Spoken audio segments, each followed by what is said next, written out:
I kind of find it weird that every friend I've ever had has stripped down naked in front of me in some form. What do you mean by that?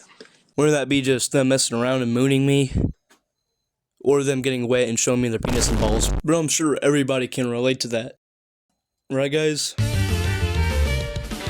If you remember the Helene hurricane, you remember how destructive it was. The hurricane took out houses, trees, and it even hit our church. The hurricane literally destroyed part of the foundation of the building. So of course we had to group up and repair the building. And I was there, my friend G was there, and my other friend I was there. The crawl space of the building was pretty dirty, so we had to clean it out. So 4 guys were getting slippery and wet inside of this area, and we decided we had to clean ourselves off. Now, right next to the church, there was a river. Now, it was pretty cold, but we were like, hey, we gotta wash ourselves off somehow. They had taken off a lot of their clothing, so they were just in their underwear.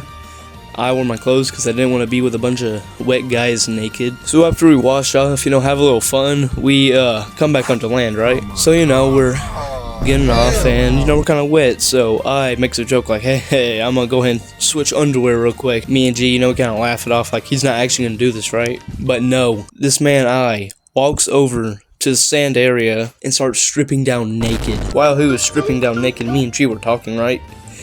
And we look over and we see I balls dick out, all 1.1 inches. So me and G are kind of freaking out. We're like, what, bro? He's naked. What the hell? And I's like, oh, I told you I was gonna strip down naked. And he better be thankful that the power was out, because if it wasn't, we have security cameras around our church, so there would be literal live footage of him stripping down naked. So yeah, that's the story. Please subscribe and follow my Instagram to relieve some of the trauma.